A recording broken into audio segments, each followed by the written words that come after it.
சைனாவை சேர்ந்த ஜான்சி அக்கா வளர்க்கும் நாயானது சந்தைக்கு சென்று பேரம் பேசி காய்கறிகளை வாங்கி வரும் இதே சூழலில் தான் இந்தியாவை சேர்ந்த ஜக்கம்மா வளர்க்கும் நாய்களானது ஜக்கம்மாவின் உள்ளாடையை உழுவி வந்து ஊருக்கு வெளியே போட்டுக்கொண்டு உலக அளவிலான உள்ளாடை கயிறெழுத்தல் போட்டியை நடத்தி வருகிறது.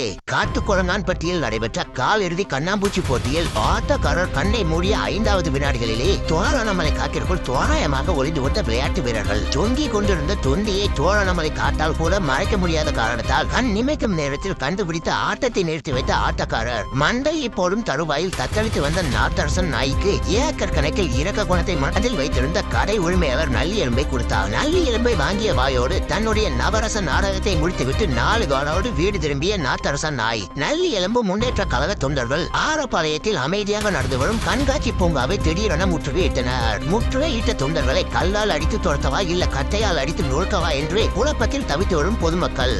மேடையில் கைவரை இல்லாத காரணத்தினால் தலையில் முக்காடை போட்டபடி மறைந்து விடலாம் என்று மேடையில் இருந்து மல்லாக்க விழுந்தபடி மண்ணை வாரிய ஆட்டக்காரர். காட்டுக்குரங்கு கழக கட்சியின் தலைமை அலுவலக கட்டுமான பணியை திடீரென அதிரடியாக ஆய்வு செய்ய வந்த அமேசான் எம்எல்ஏ குரங்குசாமி